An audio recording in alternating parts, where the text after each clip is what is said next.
Oh, wait, there's a shadow. You know what? There's like sun. I need to figure this out 1 second. Can you hear me okay? Do I just deal with the sun being in my eyes? Does it look like I'm well lit from the sun? There's like shadows and stuff. Oh, how do I do it? Do I have to make it all? It's so funny. I think when I set this up, there was a cloud over the sun. So now I just get the sun. Glamburger, hello. Good to see you. Hey, Glamburger, are you free? Are you free after Christmas? Because we've got those like 12 days of Christmas basically very free if you want to get together. Glamburger's my really good IRL BFF, by the way, everyone. Hi, Mai. Hello. Audio's great. Likes looks nice. Okay, as long as you can see. Oh, sorry. Like I can't speak. I'm like, whoa, the sun. Yeah, I mean, it makes it kind of difficult to like look right into the camera, but maybe that's not a big deal. I look all radiant. Why, thank you, Sander. Sander, how are you? Good to see you. How's it going? Did you move? I'm trying to remember. I feel like the last time we talked, or maybe one time that we talked in recent past, you were like on the verge of like big changes. And I'm trying to remember. I feel like it was a move. Is that right? And how are you doing? And Mai, how are you doing? I hope that you feel all better, because I feel like the last time we talked that maybe you weren't feeling so well. Guys, if my memory is wrong, let me know. But actually no, Mai, we've talked since then. That was just on the stream. Yeah, see, it's like there's these shadows though that are kind of weird. It's like the shadows of the window. You did? How is it? Do you like your new place, Sander? Happy new moon, everyone. I've got my cacao. I'm so happy about it. It's been a while since I've like regularly had cacao. I got a bit addicted, not gonna lie. I was like, I need chocolate. I mean, it just made me like really addicted to chocolate, to where if I didn't have a cacao, I was like, I need to go get some dark chocolate. You know what I mean? And it was just a little bit much. So I took a break from cacao, and now I'm back to it, and it feels good. The first time I had it, I was like, oh, I felt flooded with warmth. I was like, whew. Then my heart felt like, I was like, how can I live without you, cacao? I don't know. Still kind of overworked. You're already on a break for the holiday, so that's slowly getting better. You officially got the promotion. Congrats! Dropping the junior in your job title. Good, because you said you were already doing the work of that, right? Oh, and Glamburger, I'm wearing this necklace. Okay, so you all, Glamburger, I don't know if Glamburger's still in here. Glamburger gave me this necklace, and it's a Larimar, and it's like the shape, which you know is the Atlantis stone. And I feel like a lot of you might know that I'm obsessed with Atlantis. But you know that like cartoon, that like Atlantis, it wasn't Disney, it was like something like that. There was like a Atlantis movie, and they all had necklaces that were like in the, you know, that like sort of like crystal pillar point shape. What's that called? It's got a name, that point. And they would like float up like, and then like float towards like a middle crystal. Anyway, it's in that shape, and it's a Larimar, and it's like this light blue ocean color, like ocean foam kind of color. Glamburger, I never take this off, so thank you so much again. It's a really sweet gift.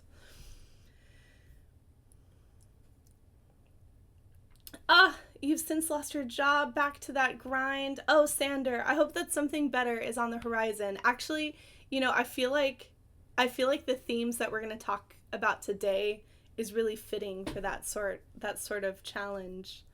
But the new place is actually not too bad. I'm glad. Yeah, so you feel settled in. Let's see if I can find a spot with like without weird shadows. Maybe right.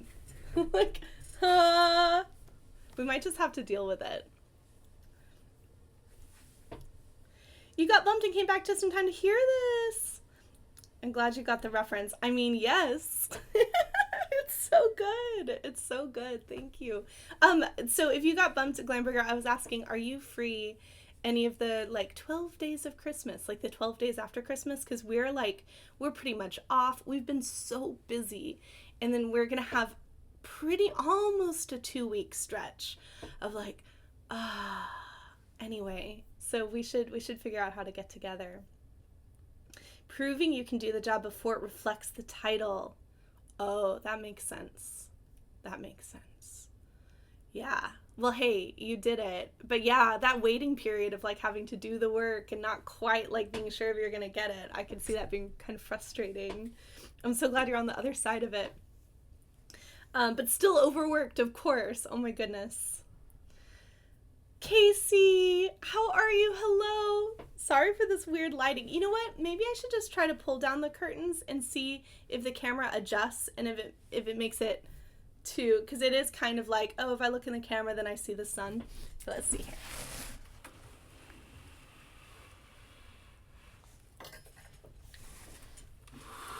I feel like it's going to look really dark for a second, but then it might adjust and we might get used to it. What do you think? Is that better? I'll pose here with my cacao. Baking some banana bread for your group's winter solstice event today. Yay! Oh, that's so exciting. We're going to a winter solstice event tomorrow. We're going to a puppet show. It's a winter solstice puppet show. And I can't wait. Yeah, we're going to talk about some of that today because we have, it's a new moon today and we're about to start Capricorn season. Does it start exactly on the solstice? I think so, in tropical, right? Is tomorrow the official solstice? I'm pretty sure.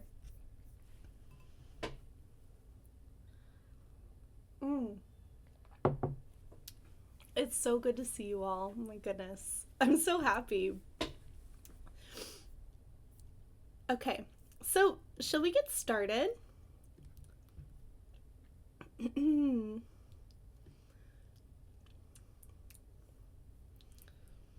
Bobby's a Capricorn. His birthday is the day after the solstice. So Monday? Is his birthday Monday? Yay, happy birthday. Do you have any plans for it?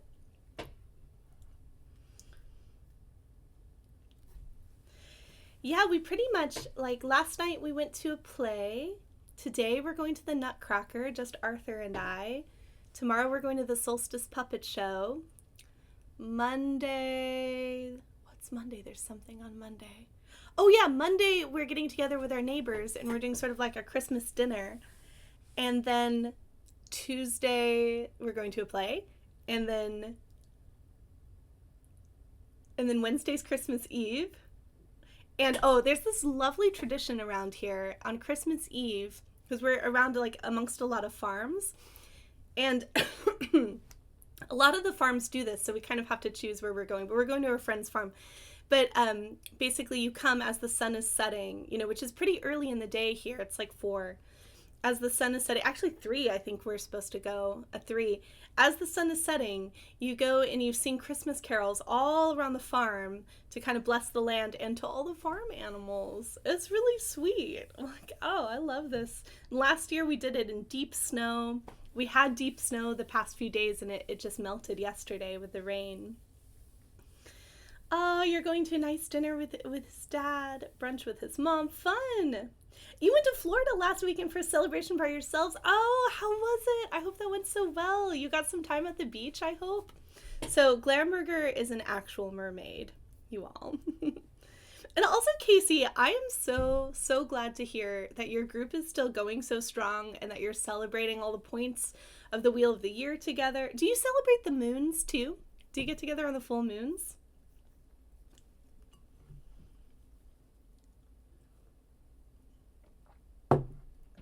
Oh, that sounds incredible. You deserve it. And you went during the time that it was like really, really cold here, right? That's fantastic. Sander, if you're still here, I'm thinking about your situation now with the messages today, and I really hope that it's going to be helpful. But perhaps we can get started. Okay, So, hello everyone. We're about to go into Capricorn season. And Capricorn is actually my sun sign, as well as like everything else in my chart. I feel like 80% of my chart or something is in Capricorn. And we're going to start with a flower essence affirmation. And Bach, who created the flower essences, he created 12. At the very beginning, he discovered 12, and they were all aligned with types of people. He felt like there were 12 different types of people, general things, and you were a specific type, and he could tell. Apparently, he could even tell when you just walked into the room by how you walked, which is so interesting. And later on, some people connected that to the zodiac and actually said, these 12 archetypes fit really well with the 12 archetypes of the zodiac, which makes a lot of sense, actually. I think, so much can actually be broken down into 12 archetypes. And that doesn't mean that everything is set in stone, oh, you are this sign. This means this is your flower. It's way more nuanced than that. I mean, when you look at astrology, for example, it's oh, your whole chart reflects there are so many different placements and so many ways that the different archetypes and the signs speak to each other in your chart alone. So it's never just your sun sign. But we are moving into Capricorn. I think the moon is also in Capricorn at this very moment. And so the flower essence associated with Capricorn is Mimulus. If I'm saying that right. Mimulus. And Mimulus especially addresses fear. It's overcoming fear and bringing courage to fear. And it's interesting because this flower itself clings to waterfalls. Its root system holds on tight, grasps the wall of a waterfall. And as the water's rushing over it, and it blooms this beautiful yellow, and it's just so bravely growing in such a scary place to grow, which is really interesting. So our affirmation for Mimulus is, I accept challenges as opportunities for change. I have the courage to find new parts of myself. Each new experience affirms life. I am radiant light, responsive to the world. And you can actually call in the energy of a flower without actually, taking a tincture of it or anything. You can just think of Mimulus, you can say these affirmations, and you can call it in. So what was incredible to me about this is that I'm looking at the virtues that are also associated with each zodiac sign, according to Rudolf Steiner and according to Anthroposophy. And the one for Capricorn is courage becomes redemptive power. So you start with a virtue. So the virtue is courage, which is incredible because that's straight up. I mean, here we have it with Mimulus. This is so related. I know that this is these affirmations were created by the, it's interesting though, actually, I need to look up who it was that associated the flowers with the zodiac itself. But these affirmations were created by Flower Essence Society or Flower Essence Services, and they are, so FES, and that's actually, they're anthroposophists, so they're connected to this stream. But the fact that this alone is connected to that zodiac sign is just so curious to me. So I think we can delve deeply into Capricorn today and maybe get some more insight into that. But yeah, courage. So courage alone is a virtue, and it's overcoming something, and it's not eradicating fear, but it's doing something in spite of the fear or in spite of the risk. So when you think of the Mimulus flower clinging to the waterfall, and yet it blooms there, it's not that it finds its way out of the waterfall. You know what I mean? It's it still faces that peril in a way, but it blooms even though that's where it is and that's where it's at. And it's interesting to me too, because I feel like in these moments of challenge in life, it's not about getting past the challenge, but it's actually also about in the moment of facing the challenge. Something I've been working with a lot lately is I have this sort of inner voice that casts doubt, or kind of like tells me, oh, like here are the things that could go wrong, and I'm actively just trying to override it. And especially in the work that I feel called to do, I'm trying to instead just say yes. So I'm saying yes in despite of that. And I feel like that's also this gesture of the mimulus flower. So courage, which is already a virtue, Steiner gives this like transformative, this like pathway to go towards something. So becoming a redemptive power. And we'll talk about this a bit more with the journal prompt that I have, which is interesting because I wrote this journal prompt ahead of thinking about these themes and thinking about like how it's, going to be used. So this all actually just comes together. We'll get the journal prompt a little bit later. So by the way, if you want to grab your journals and kind of prep for this would be a good time to do it. So redemptive power. So finding things of the past and redeeming it anew. And I've been thinking too about, and I'm sure that there's a lot of literature on this, and I have to be honest, I haven't looked it up. I've just been thinking in my mind. I think I have come across stuff before though, so if it's related, it might be. But thinking about, this symbol of Capricorn, kind of the most common one we see, which is the goat with the mermaid tail. And this like fish goat kind of creature. I'm saying mermaid, but yeah, it's like a fish goat. And so it's got like the bottom half of it is this completely different type of creature than the goat. But one thing that I wanted to say about the goat that I was thinking about is, hey, like the goat actually has a similar gesture to the mimulus flower in that it climbs up the rocky edges of a cliff, like so bravely. It's like overcoming. It's literally like climbing mountains with these tiny little hooves and just bravely being on the side of rocky cliffs. It's really incredible to watch, actually. So then that being the symbol of Capricorn, but it's coming from the deep watery depths. And I've actually been thinking about, humanity and how we're coming from this old age, this more kind of watery, collective, unconsciousness. And we're now, really bringing in the light of consciousness and finding our own journey individually, each of us individually coming out of. So yes, it's like we're connected to the collective, but we're also kind of treading these new paths up the mountain, you might say. So I'm seeing that in the image of the fish goat. Does it have a better name than that? I don't know. It probably does. It's probably a creature with like a name and mythology and everything. Anyway, so I found that really interesting. And this feeling of like, pulling from the depths and then redeeming it and coming up and almost like conquering something, like conquering a challenge, like climbing the mountain. So this all feels really related to me. And another thing that's interesting is that I've always related the sign of Capricorn with this idea of ambition. Just from being a Capricorn and, hearing about Capricorn. And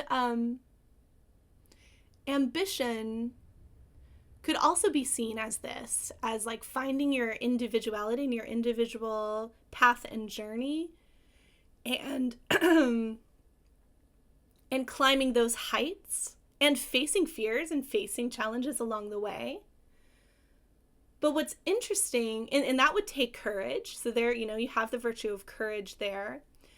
But adding the force of heart to ambition, or maybe ambition actually changes. Maybe it actually transforms into something else.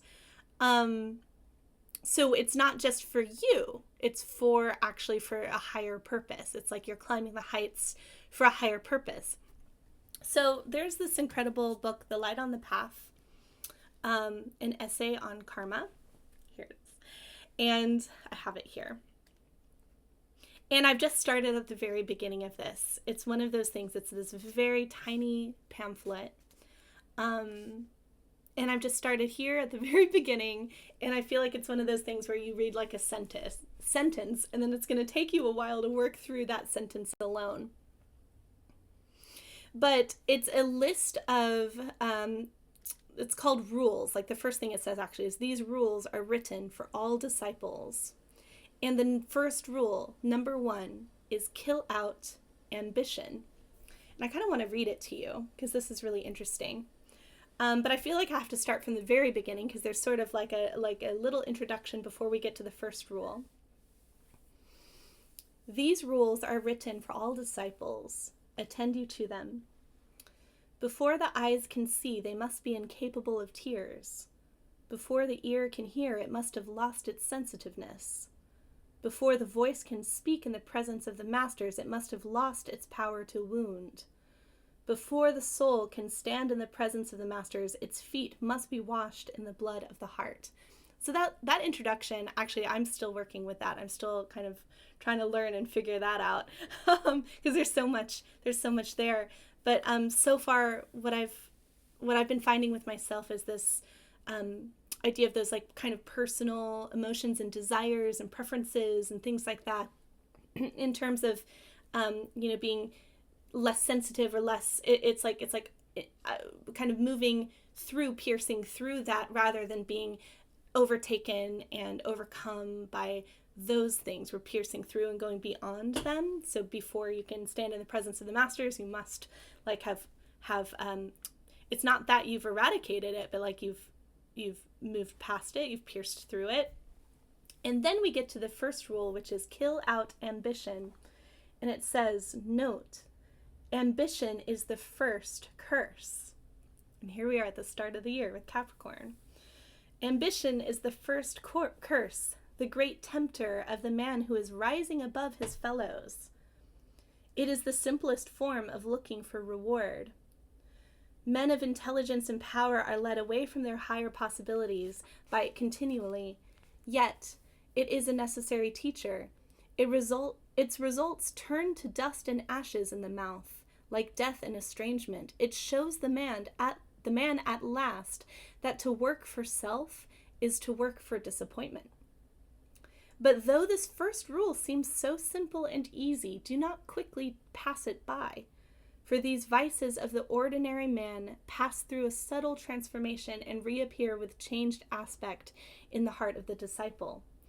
It is easy to say, I will not be ambitious. It is not so easy to say, when the master reads my heart, he will find it clean utterly. The pure artist who works for the love of his work is sometimes more firmly planted in the right road than the occultist who fancies he has removed his interest from self, but who has in reality only enlarged the limits of experience and desire and transferred his interest to things which concern his larger span of life. The same principle applies to the other two seemingly simple rules. Linger over them and do not let yourself be easily deceived by your own heart. For now, at the threshold, a mistake can be corrected, but carry it on with you and it will grow and come to fruition, or else you must suffer bitterly in its destruction. So there's a lot of intensity to that message, obviously. But yeah, thinking about that, if you're starting yourself, I mean, we just came from Sagittarius, right? And thinking about like, what is that star in the distance? What is that goal? But if you're actually working from a place of personal interest and personal ambition, and you start to climb that mountain, it's going to take you in a completely different direction. And like it's saying, it's easier to correct that now than to continue going in that way and then having to correct it later. So that's interesting. And it does mention the next two rules. So I'll just read them to you because I think this is interesting. So the first one is kill out ambition. The second one is kill out desire of life. And the third is kill out desire of comfort. But then, and this is what gets me, this is just incredible. It says, but work as those work who are ambitious. Respect life as those do who desire it. Be happy as those who live for happiness. And when I got that far into this like pamphlet, I mean, it's, you know, this incredible small book packed with so much. When I got that far, I was like, this is it. There is something here. So I also wanted to mention that if you're in the Northern Hemisphere, the start of Capricorn is starting, it's the winter solstice, right? So it's the birth of the light. It's the sun's rebirth, and we're actually at the darkest time of the year. So that also speaks to me of this idea of courage and of facing that darkness and that unknown. I mean, really, the darkness is the unknown. That's how I see it. And then this birth of the light, which you can see in many traditions, and you can see it in Christmas. There's also this concept, which I've become more attuned to this year, as this kind of waiting for that birth of the light. This whole period of that waiting is like labor pains. It's like you're faced with a lot, because there's a lot that actually needs to clear out before the birth of the birth of the light. So we've been coming from that time of challenge. So I've spoken to a lot of people, and I've personally felt a lot of challenge, and I've seen it with people I'm close to, and I've heard it from people. So if you've been there, just know that you're not you're not alone. But that's an interesting idea too, in then going into Capricorn.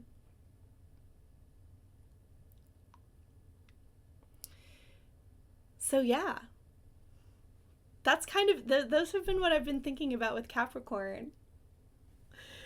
Ooh, is that a note? Oh, note taking. Hey, yeah. So let me know if any of you have any thoughts about that so far. Because that's kind of the journey that I've been on with it that I wanted to share. And I also pulled a card for today, which we're going to read. Oh my gosh, this cacao is so good. It's like I made it really sweet. Let me pull this up really fast, actually. And anyone, you know, in our Discord, here, let me put it in the chat. Discord, just in case. We have a section in our Discord called I'm like, wait, and what is it called? Astrology Observatory. I've changed its name a few times. And it's fun to talk about astrology in there, but I put my chart in there at some point, and then I pinned it. So that I could go to it. Okay, here we go. And I could like easily find my chart. You know how, like, I don't know, maybe you all have it saved on your computer and are smart like that, but for a while there, whenever I wanted to look at my birth chart, I would have to, you know, go to a site, plug it all in, put in my email, like do all of that over and over again. Okay, I posted both my tropical and my sidereal, so let me just double check. Okay, here we go. This is tropical. And I have been working more under tropical astrology lately, at least how it with the human being. Oh, I have a whole theory on that, by the way. A whole theory. Maybe someday, if I really study this and I really get down to it, maybe I'll make a video about tropical versus sidereal, because I do have a whole theory about it, and about how each one relates differently to the earth and to the human being and to the plant kingdom and stuff like that. But I feel like I can't quite speak on it because I'm not an expert, and I feel like it takes lifetimes to become an expert, so I don't actually know when that'll be.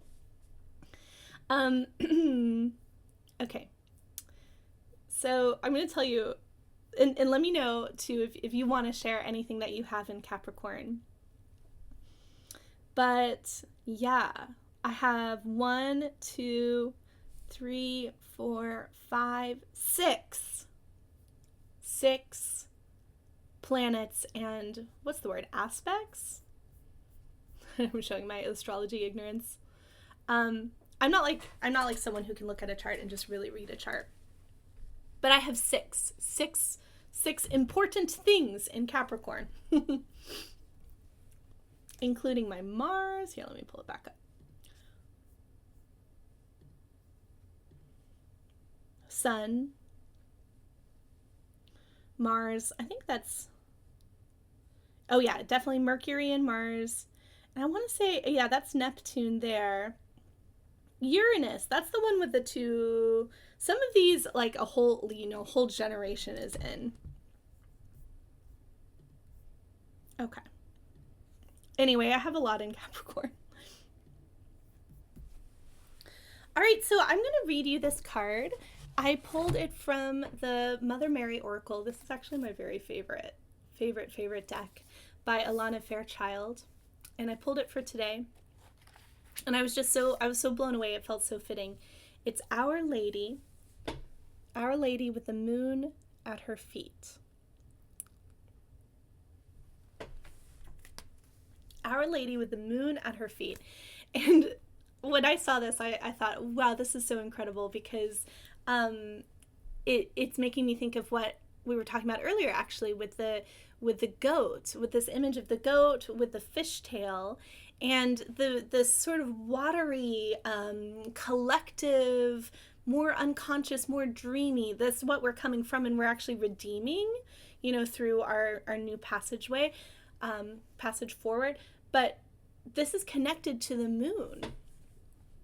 Think of like a stage of Earth that was in this sort of moon phase. You can also think of it as, like moon karma. The moon is connected to our karma and kind of like our old karma and sort of old ways. And so the moon at her feet, the lady with the moon at her feet, which you also see the high priestess in the tarot, in the Rider-Waite-Smith deck, and in many interpretations, is this this figure, this archetype, has overcome the moon. The moon is there at her feet, but she's clothed in the sun. In the book of Revelations, the lady is clothed with the sun, with the moon at her feet. So this idea of kind of moving more into the sun, into consciousness, into light of consciousness.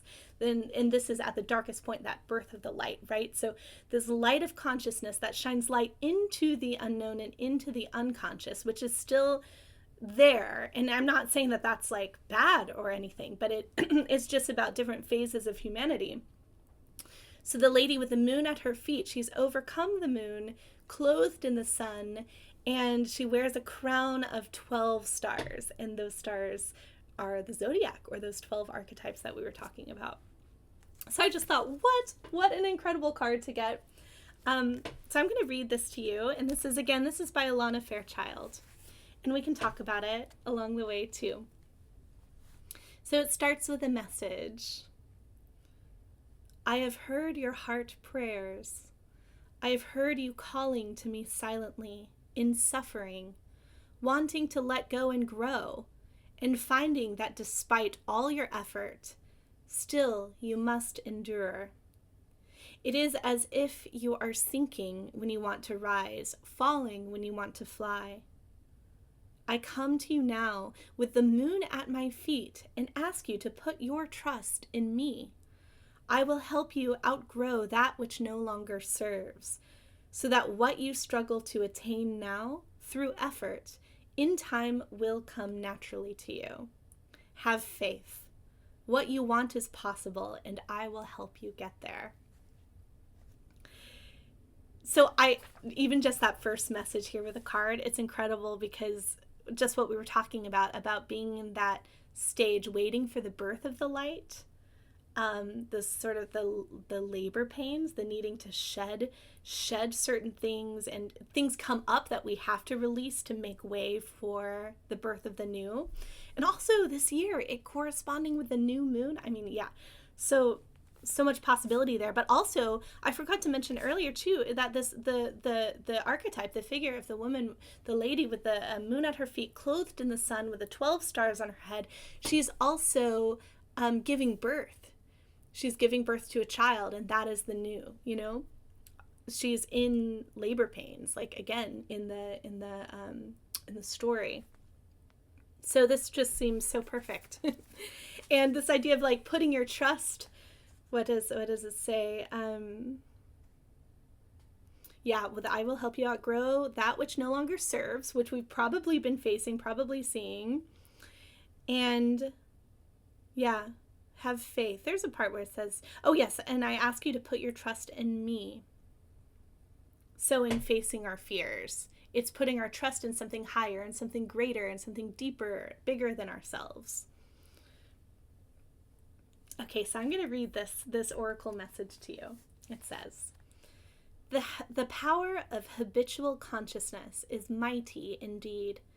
Even if we know we want to change, and even if we have taken practical steps to change, the challenge of sustaining ourselves in a new way without falling back into old emotional or psychological patterns can be extremely difficult.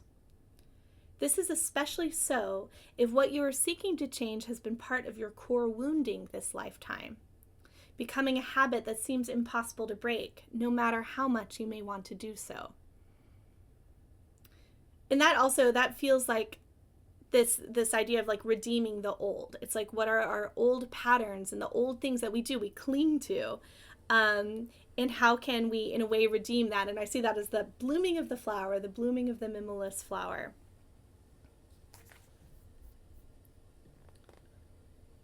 There is a force of gravity that works upon us in this world, not only physically, but emotionally and psychologically as well.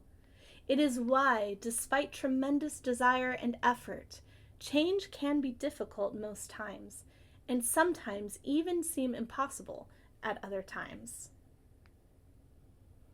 To be able to grow in life requires that we be able to intelligently respond to the challenges that are a natural part of being human. Sometimes those challenges will be self-created, and we will want to let them go.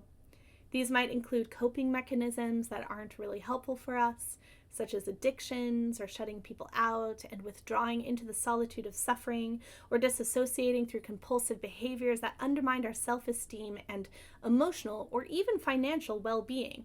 Oh, hey, and that kind of makes me think of what we were talking about with Sagittarius, with this like being prone to addiction and kind of some of these things that we might do to sort of self-medicate, self-remedy, rather than going towards that higher path. So since Capricorn comes out of Sagittarius, like all of this is related. It's a big cycle. It's a big story, What is needed... Oh, here we go. Sometimes the challenges will be circumstances imposed upon us by time or by others, and we cannot control the situation and need to find a way not only to bear it, but perhaps even, if we're feeling bold, to transform it from something negative or frustrating into an opportunity to do things differently and feel more freedom. What is needed for transformation, for healthy growth, is strength, patience, and an ability to respond intelligently to life's challenges with a view to making them work for your own personal growth. However, sometimes all of this is just not enough. Sometimes we move this way and that, we wait, we apply ourselves, we take practical steps, and still, despite our best intentions, we may feel ourselves sliding backwards into old habits, old patterns of thinking or being, old emotional patterns. We might not even see them as patterns. We might instead just think that this is the way life is and there's nothing we can do about it, but this is not true at all. In such instances, what is needed is the loving intervention and assistance of a being that is more powerful than the gravity that we are unable to counter through our efforts alone. And again, so when we were talking about courage and this feeling of, surrendering to something greater than ourselves, it actually then, in doing that, which is like a very vulnerable to kind of like put ourselves, it feels like a death actually, which is interesting because we're in this place of the year, the winter solstice, where it feels like we're in the deepest death, really, like the deepest winter, the darkest nights, and then it's also a birth. It's the birth of the light. So this, what feels like a death, actually then in opening yourself up to this kind of higher, spiritual being, this possibility, this surrender, then new energy and new, courage and stamina can actually come in to us from higher sources that then can help us to overcome.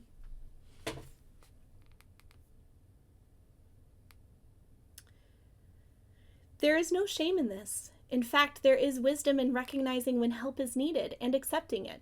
Like a growing plant that needs a trellis until it stabilizes itself, so too do we humans need divine support at times along our path as we are mastering new levels of consciousness, new habits, new ways of being. And again, that feels like that image, right, of the climbing of the mountain, of that goat right on the edge of the cliff, being on the edge of the cliff.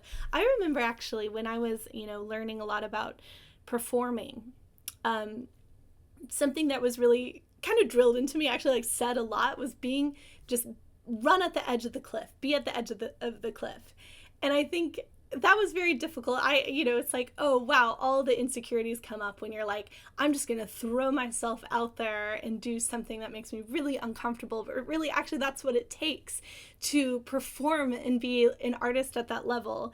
And it's challenging, and I'm still kind of, it's interesting. I recently started exploring singing, and it's similar. Maybe all the arts are actually like this, where it's like you have to, in a way, throw yourself forward into the unknown, consciously, willingly, saying, yes, I will do that. And then that's where it is, then something greater can come down and speak through you in a way.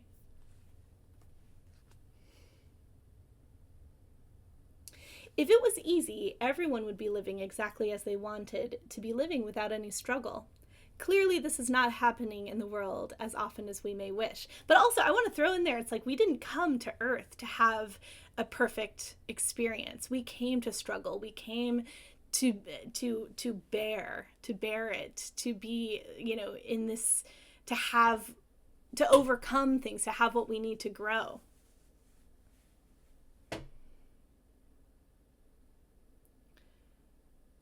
The Divine Mother will help us move through our struggles if only we allow her to do so.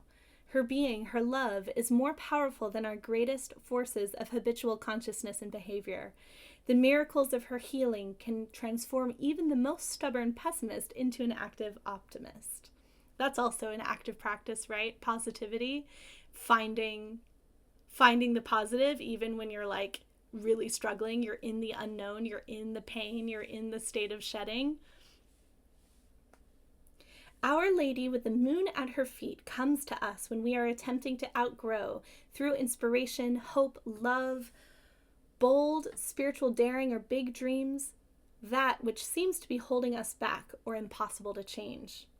She tells us that through her intervention, we can find the support that we need as we face the challenges of growth, and she will lend us her power to be able to reach for that star, which, without her, would perhaps be somewhat beyond our reach. For now, at least. Hey, and that kind of speaks to the images we were talking about in the last stream, the last episode about Sagittarius and that star in the distance. So now it's like, okay, we're at this point of heading towards that star.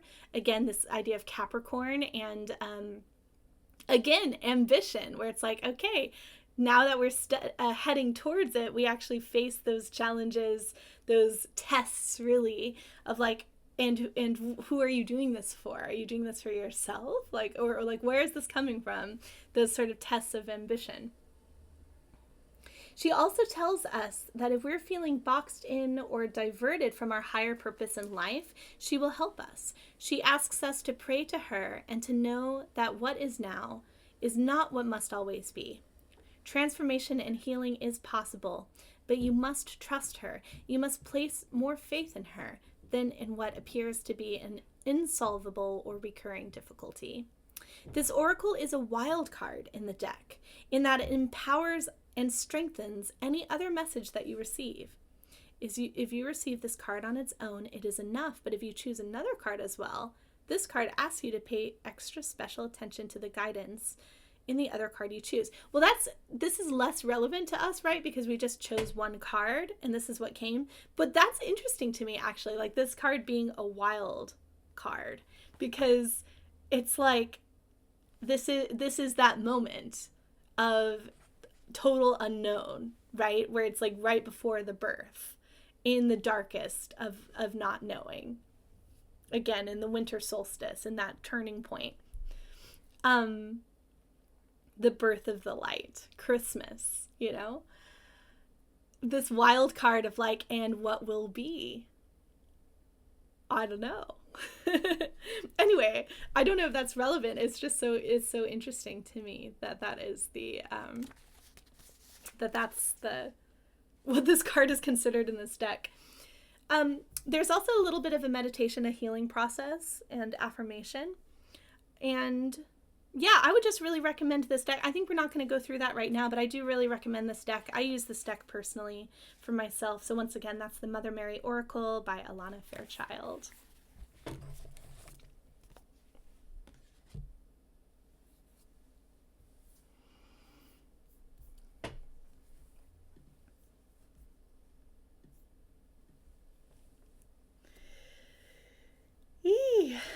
Okay, so yeah, we really got through. This is the stuff I was thinking about for the subject of Capricorn and moving into the Capricorn season. I also think it's fitting for this being the new moon, and I think that, again, the moon is in Capricorn at this moment, I believe. So happy new moon, everyone, and let me know if you have any like goals for the new moon or anything like that.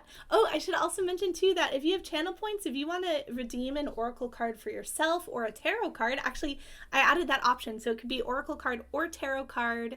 You could ask a question, you could just get something, in general. If you're a Ko-fi member, you can also redeem that on Ko-fi. You don't need to have channel points either way. That was interesting. Thank you. Oh my, yeah, let me know if you have any thoughts. It's interesting because in working with the virtues and in working with the flower essences, it's kind of giving me this whole new window into the zodiac and into astrology that's a bit different than just like the traditional, I don't know if it's really traditional, if that's even the right words, but like the kind of, I don't want to like dampen it by saying pop culture, like the pop culture meaning of the zodiac, but hopefully you know what I mean, like sort of the common, like, oh, we commonly talk about these things with each one. I mean, with Capricorn, ambition is definitely one of those, and that was in there. But this idea of like overcoming fear, it's just adding this whole new dimension to it for me. So, and we'll get into this at the end actually, because we're gonna we're not at the end yet. We're in the middle of the stream, but at the end, I will read the affirmation for the green rose, which is, so there are the 12 healers and the 12 types with the flower essences, with those works. And if you're one of those types, then you might just like need to take that essence your whole life. I'm actually going to add Minimalist into my personal remedy just because I have so much Capricorn, and I realize that there's actually a lot in my life that's overcoming fear. I think I talked about that last stream with the journaling too. That really came up with the journaling. It's so interesting because it's like, oh, maybe that's why. It's like, oh, I'm preparing for, now here we are kind of like facing that topic itself. But yeah, so, and those are the traditional, that was the first 12 essences created by Bach. And then FES Flower Essence Services, which have a whole huge library of other flower essences, they've come up with 12 heart remedies. And so I actually went through those and also paired those with the 12 healers and the zodiac signs myself. And what I connected with Minimalist is the green rose, which is actually about like trust and getting past, kind of boundaries and things like that. So at the end, we'll end with the green rose affirmation. But hey, how about let's do this. I'm going to give you a little preview of, here we go. This is going to be our journal prompt, our new moon in Capricorn. So if you want to grab a journal or art supplies or anything like that, or maybe even just like if it's something you want to meditate on and you want to like find a way to, take some space to do that, what we're going to do is we'll take a little break and then we'll come back and we'll do like a sprint, like a timed amount of time, and we can work with this journal prompt for the new moon. So that'll be the plan. And yeah.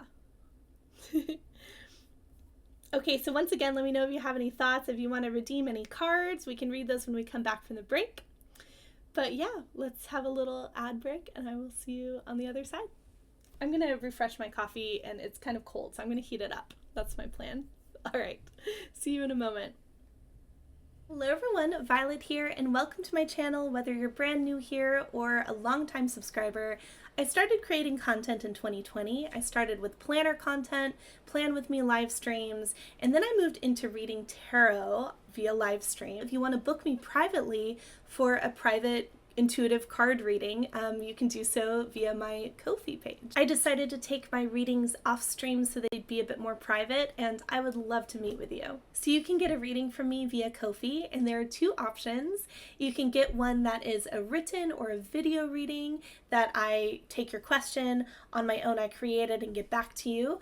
Or you can book me for an hour and a half and we will have a conversation, go back and forth, and really try to get to the bottom of what it is you want to look at in your reading. So now I'd love to tell you about some of the other fun things that I offer and some of the membership tiers for the membership possibilities. So I've created an oracle deck and a booklet to go along with it, and that is available on the Game Crafter as well as some of my other creations if you want to check that out. And even more of my creations and offerings are available on my Etsy shop. So on Ko-fi, I have memberships for bonus spiritual content, and on Patreon, I have memberships for bonus creative content. But I thought I'd go through the different tiers of membership, starting with the cheapest option and then all the way up to the most supportive. So the basic Twitch subscription or YouTube membership is called Hummingbirds, and this also includes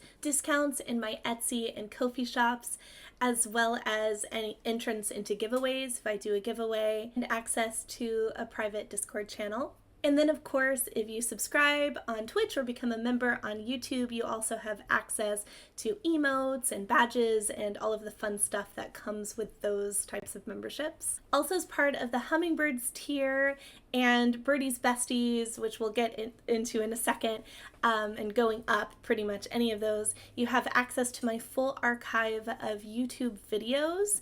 And I have over 200 videos that, I created along my journey that I've since narrowed it down on my channel to what I want to have public as like my public face. But if you want more personal videos and some really fun stuff like ghost hunting, things like that, as well as card readings for seasonal lunar phases, then those all open up as unlisted playlists, and it's available for all of the members on YouTube, Twitch, and Ko-fi. The next tier up is called Birdie's Besties. It's available on Ko-fi, and you get all of the same benefits as the Hummingbirds tier, except for the things that are specific to YouTube or Twitch, like the emotes and badges and that sort of thing. With this one, you get free oracle card readings. You ask a question, I'll pull you a card, we discuss, and that's available when I'm live on stream. And you can also get one per month messaged to you.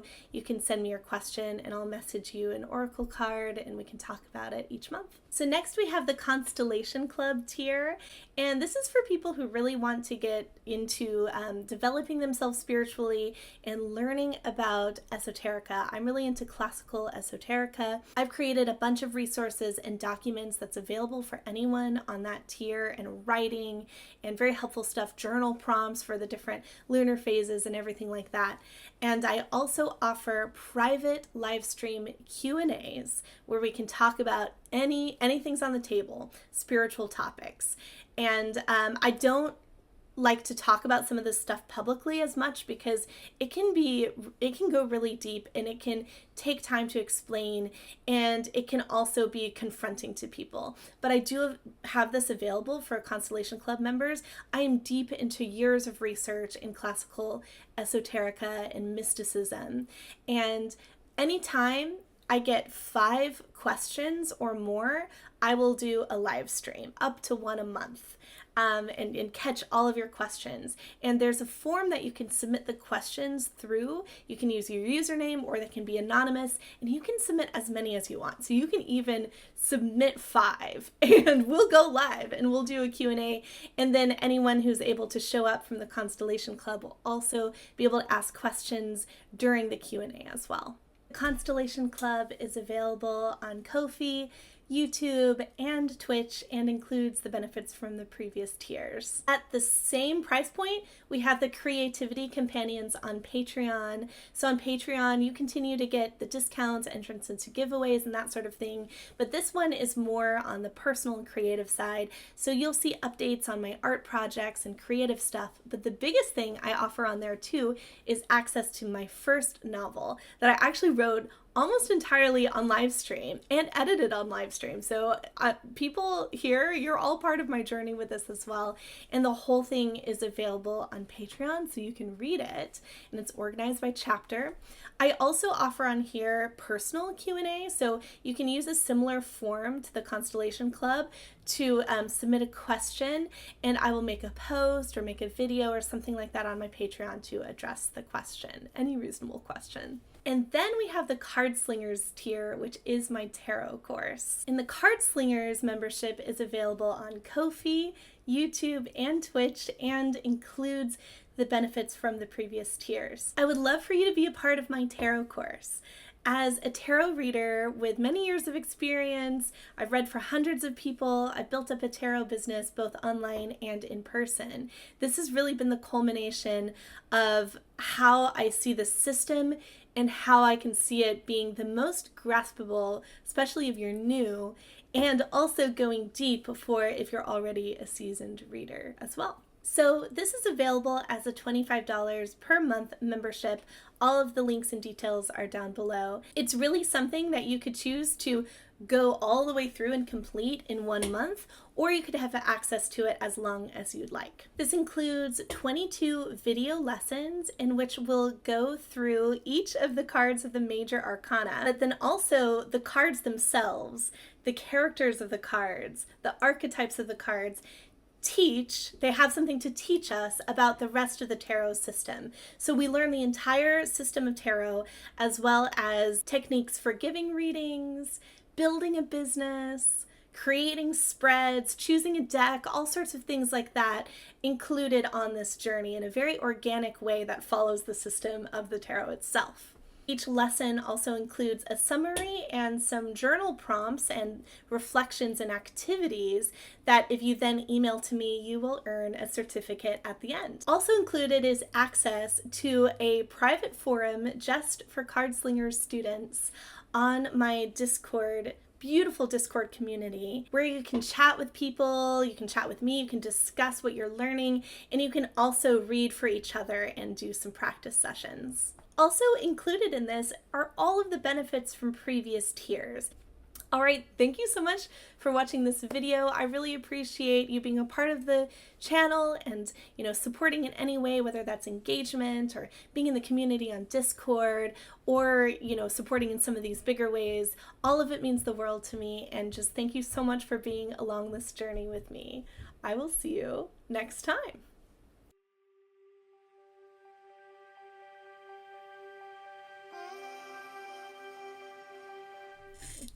Okay, we're back. I'm so glad that worked. Let me adjust my background. Oh, the sun is so funny. I wonder if I could pull this up now.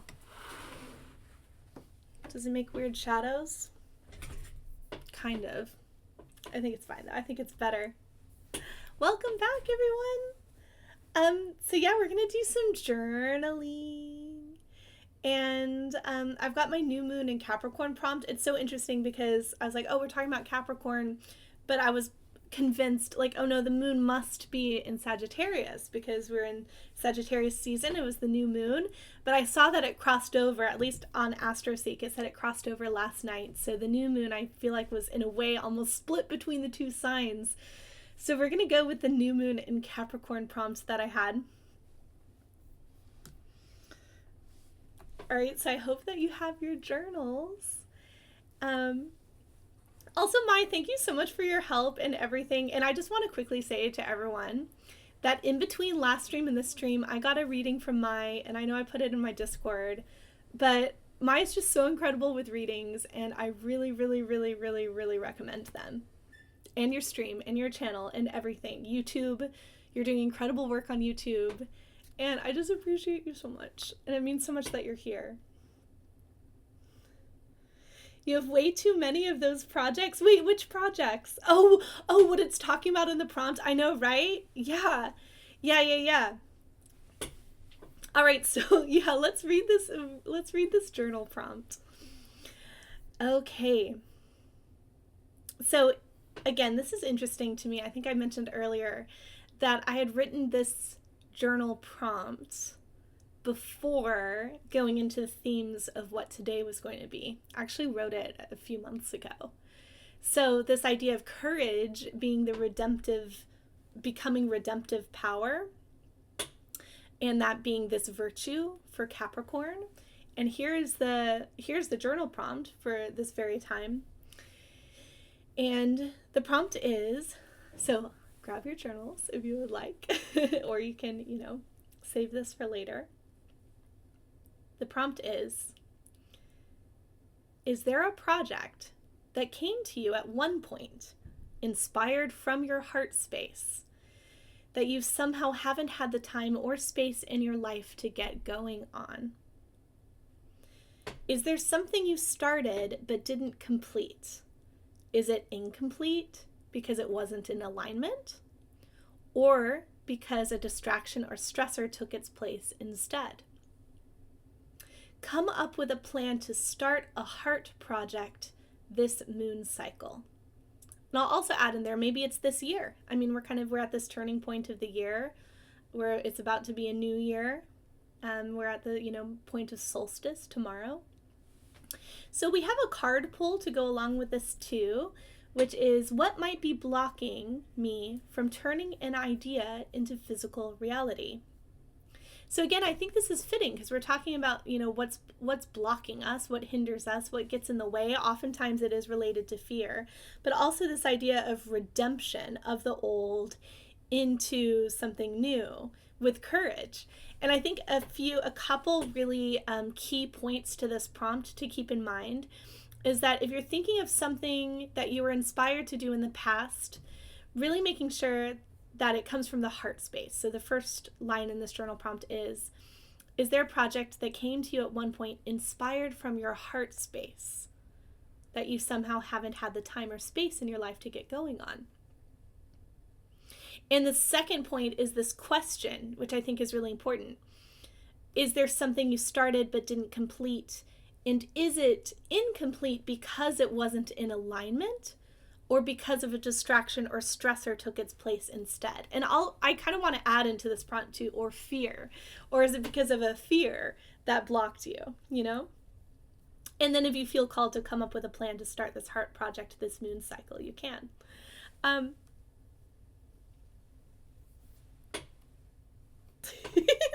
Sander, there's no way I can choose one. Is that helpful though? Like, think about, okay, what really came from a heart space? And I feel you. Oh my gosh. I mean, there's a type of person that has like so many projects and so many ideas. And I've been learning about the temperaments, and I think it is connected to the sanguine temperament, which I still haven't figured out my temperament. But this kind of like, there's so many interests, so many ideas, so many projects. So I don't actually know what I'm going to journal about yet either. I'm going to see what card I pull actually, and I'm going to hope that triggers an idea for me. I'm trying to remember how long we spent last time. Should we do like 20 minutes? There are way too many. Okay, well, Sander, maybe if you want to do this with me, I mean, even if you're just pulling a card and even just thinking about it, if you have a deck with you, and this goes for everyone, if you have a deck, I should have said earlier when I was like grabbing a journal, grab a deck. If you have one, and wait, let me switch our view, because we're actually going to have a view with a timer. Does this work? There it is. Okay. We're going to have a timer. Back to using Super Sweet Pot. I was like, this is way too useful of a tool. Okay, so also in our Discord, you can pull a card in the divination tent if you don't have a deck on hand. But that's what I'm going to do, because I am actually like you, Sander. I have so many. Oh, this is so interesting too. Oh, you know what? I mean, I might talk about this at the end. This might end up being what this is about, but I think of things often as 7-year cycles. That's also like a really magical and important number. And before even realizing, I started this new, like, okay, you know, it took me a while, actually. I think I was in kind of labor pains for a little bit talking about that idea. This whole, sorry, that's like too graphic of an image. It speaks to me because I've experienced it before, but I apologize. I'm realizing now, like, that is quite a graphic image, labor pains. Anyway, um, of figuring out, okay, I used to do like live stream tarot readings, and I wanted to take those off stream, make them a bit more like private and personal, and then I wanted the streams to be something that could serve the collective, like everyone watching. And it's taken me a while to figure out, and what is that, and what is inspiring to me, and what is that. And I feel like this actually, like, whole year I've been figuring it out, and then I feel like I came to it with the last stream. I was like, this is it. This is it. I'm feeling really good. This stream, that feels really good too. This is it. But I realized then, after like realizing this and uploading the last video on YouTube, it said, congrats, 7 years on YouTube, or like 7 years since you first uploaded on YouTube. And I was like, no way. No way. Because usually in the 7-year cycle, something, you know, it's like that. It's like you redeem the old, something new is born. Okay, so I was like, that is fascinating, and what a coincidence. All right, so let's set the timer for 20 minutes, and I'm gonna choose a card, and I feel like that's gonna help me determine what I write about. So if that's useful for you too, if that's helpful, Sander, for anyone else here, like, that's gonna be my recommendation. What might be blocking me from turning an idea into physical reality? So if you look at the blockage, and then you think about the heart, like, what was my heart calling me to do?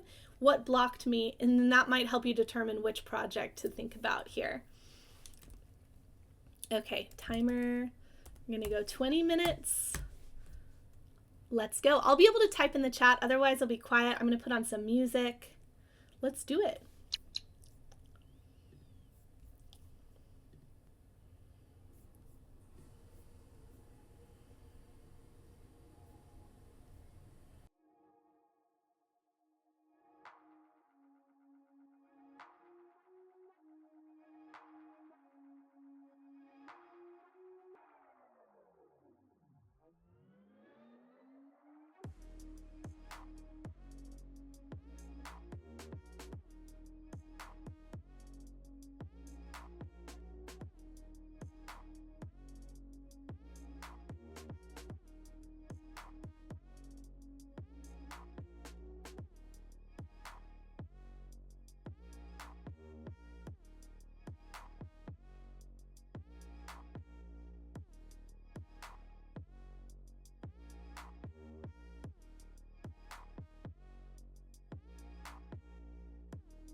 All right, we're back. Let me know how that was for you. If you want to share what cards you got.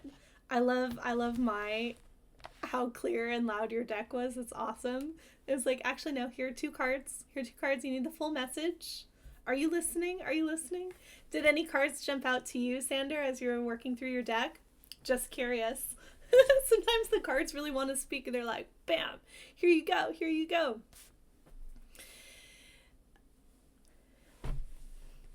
So when I was working with this journal prompt, I first pulled the card for the question of, what is blocking me? And I pulled the 8 of Swords, which I thought, whoa. But I really see this 8 of Swords as, being in this transformative moment before the transformation, or in process of transformation, actually. In process. And it's in the painful part of the process, which is interesting. We were kind of talking about that.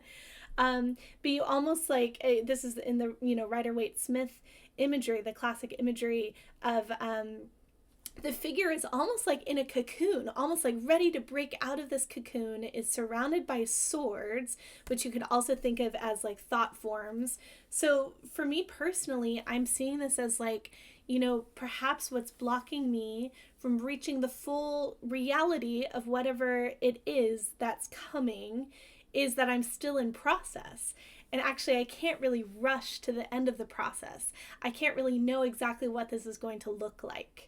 I can keep my North Star in mind, like we talked about before with Sagittarius. I can keep that as like my process is headed towards this North Star.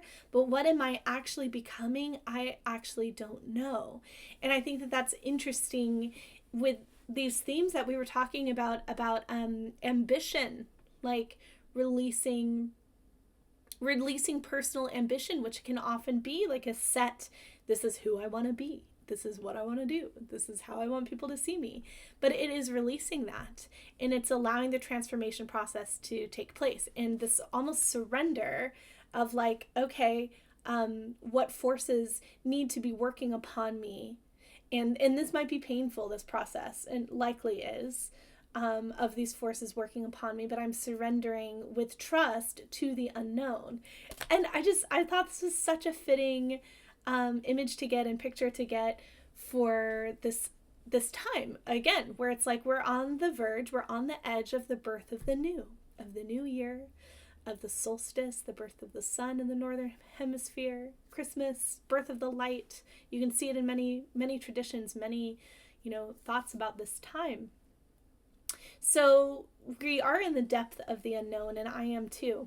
So in terms of my own, some of these transformative stuff that is taking place with me, which is personal. I won't go into all the details of it, but it is this idea of like, oh, you know what? I'm just needing to surrender to the unknown, and I don't need to have a picture of it. In a way, maybe if I'm blocked from what it's going to be, maybe that's for a reason, actually. Maybe I'm not quite there yet, and that's okay. So when I was getting into the journal prompt itself, it sort of took me in a different direction, because I am actually thinking about this. It's so interesting that it took me all year to find this rebirth of what I used to be doing as like live stream tarot readings, and what is that going to become? I knew that I wanted to change how I was working, but it's really taken me this whole year of being kind of in this process of like, what is this going to be? And just now realizing, like with the first episode with Sagittarius, when I turned that live stream and I cut it and I edited it into a podcast, and realized like, oh, I can live stream, and I can create a podcast, and I can create this with these themes and these ideas that I'm working with, and share that with others, and hopefully, start a conversation or bring others along this journey with me, and how fulfilling that feels. And this feels like, okay, this is this new birth where it's using all of the skills and knowledge, or however you would say, all those things that I developed through that past work. And then now I'm taking it in this direction, and it feels really right. But it was so curious to me that I then made that decision and then got this notification that, surprise, like, it's been 7 years since you first uploaded your first YouTube videos. Like, congrats on 7 years. Of course, it wasn't 7 years total that I was like really, really working at it in the way that I did. But just this feeling of 7 being such a magical number and being this number of a cycle, and then starting a new cycle of 7. And here we are, we're in the new cycle. And I just took that as such a sign. So when in coming up with a plan, so the end of this journal prompt, coming up with a plan to start a heart project, this moon cycle, and I also added in, of course, or this year, I was coming up with a plan for this podcast and what it was going to be like. Amber, welcome in, happily lurking. Oh, so good to see you. Welcome, welcome, welcome. We just finished this prompt. If you wanna screen grab it, what's the word? Take a picture. So we just finished this journal prompt, and we were just discussing it. But we talked about Capricorn today. We talked about the new moon, the solstice. It's just all this feeling of like the birth of the new, and that's where we're at. So, what else was I going to say about it? But it's really good to see you. I hope you're doing well, Amber. Oh, did your package get to you yet? I should mention, since we've been talking about flower essences and things like that, on my Etsy, I've created options. You can get readings and get a remedy based off of your reading. I can do some combinations for you. I've really, really, really gotten into, it's been years that I've been really interested in flower essences and working with them personally. But I took a course this year. I worked with a mentor for a while, and still do. Actually, we're still in contact, and she's amazing. Her thing is called Living Blossoms Wellness. Is that right? Living Blossom Wellness. It'll come up. Let me just make sure I'm saying her name right. Living Blossoms Wellness. Yeah, that's it.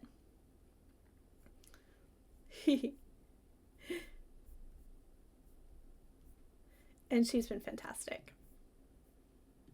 Okay. So, I'm trying to think if there's anything else I wanted to talk about from my personal thoughts with this journal prompt.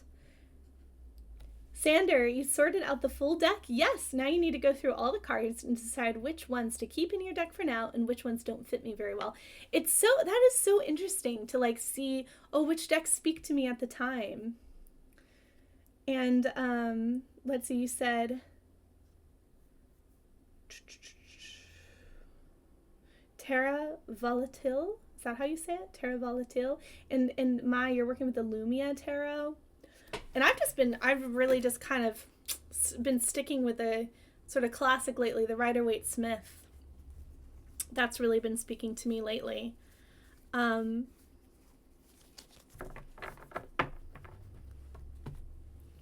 there anything else I wanted to say? Let me think for a second.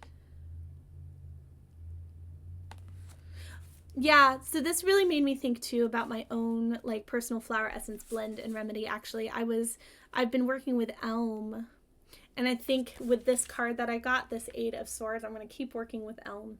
That's one way that it spoke to me, is this feeling of oh yes, no, I can step up to this. I can step up to this challenge. I can step up to this new version of myself. That sort of a thing.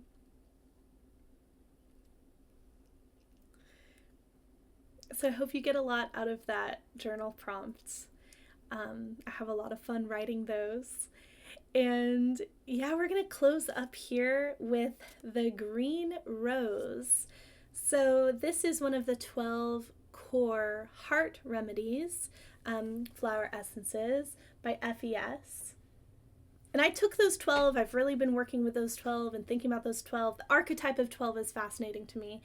But I found my own way to line them up with the 12 healers and the zodiac, which of course we started this with Mimulus and the affirmation for Mimulus, which of course has to do with courage and has to do with facing fears, blooming on the edge of the waterfall, in spite of the fears, in spite of the danger, in spite of the risks. And with green rose, this is about finding trust and letting down some of those barriers that might have happened because of previous, experiences, or like things that, you put up to guard your heart. So the affirmation from green rose, if you want to call in the green rose, is: Earth's verdant life becomes virtue within me. I move beyond the veil of separation and find common ground. Trust transcends fear. Serenity surpasses anxiety. My compassionate heart pulses within the life sheath of all sentient beings. Trust transcends fear. Again, it's got that idea of this beautiful surrender of like, yes, I'm open and I'm surrendering, which actually makes me think of, this, like, I move beyond the veil of separation. It's like sometimes if we feel fearful, we feel like the strong thing to do is actually to close ourselves up. But actually the close ourselves off. Actually, strength can be found in this opening up, in this kind of allowing for something higher to take hold and to put your trust in that. So I think that that's a beautiful way to end it. So yeah, thank you. Sander, it has a whole other suit. Vessels. Wait, is the suit called Vessels? That makes me think of cups. Vessels. And the whole major arcana and the picture cards of the suits have at least 2 options. Oh, like the royals? Is that what you mean by picture cards of the suits? That's pretty cool. I'm going to have to look up the imagery of that. Vessels. Interesting. What does that suit feel like to you? That is curious to me, actually, going from 4. So there are 5 suits in it. Because 4, we've got such an elemental picture, right? With the 4 suits. But then adding in a 5th one. I mean, 5th, it's like the hand. It's like, here's 4, here's 5. The human being. It's like, what can we do? As a human being, 5, the number 5, the pentagram. You know what I mean? The royals, indeed, yeah. So I wonder, and you hear of that, like this 5th element as being spirit. And again, it's like 4. Like, we're made of earth, we're made of the 4 elements, but then we also have the spirit, this individuality, this consciousness that comes down into us.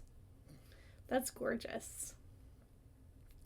All right, you all. I'm going to find somebody for us to raid. Please stick around for the raid. It would definitely mean a lot. I'm going to look in this reading and writing category that we're in currently. I'm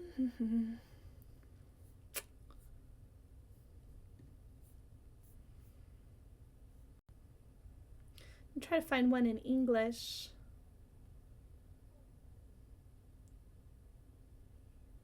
Oh, is this wait, let me see what's happening here. Is this like an oracle deck? What's this person doing? Ooh, I'm kind of interested in this person. I found someone interesting to go raid. Let's see what we think.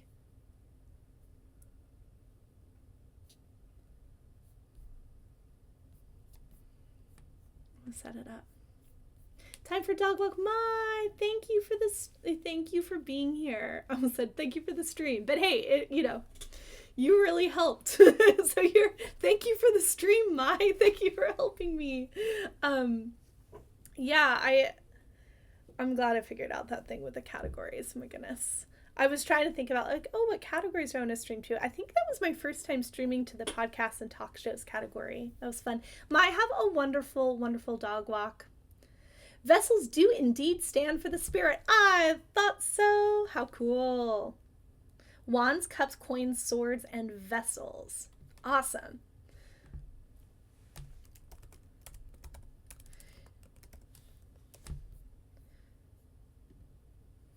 Okay. I'm going to set up this raid. I'm going to put on the ending screen. I will see you all next time. Thank you so much for being here once again. I really, really appreciate you. And I will see you soon. Have a happy, happy Capricorn season. A happy solstice. Merry Christmas. Blessed Yule. Happy new moon. So many celebrations. Okay, I'll see you next time.